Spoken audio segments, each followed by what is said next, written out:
5.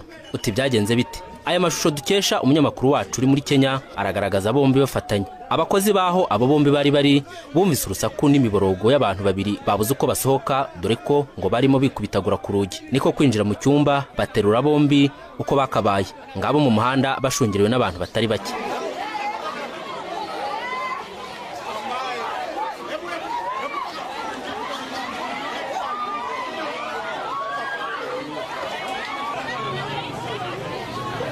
Intandaro ya byose ni agahinda ka Marigarita, umugore w'isezerano w'uyu mugabo wahisemo inzira yo kujya kwinginga umupfumu ngo amuhanire by'intangarugero umugabo we yitaga umushurashuzi, by'umwihariko akamuca inyuma aryamana na murumuna we. Yemeye kwishyura amashiringi y'amanyakenya 40,000, ni ukuvuga angana n'ibihumbi 320 by'amafaranga y'u Rwanda.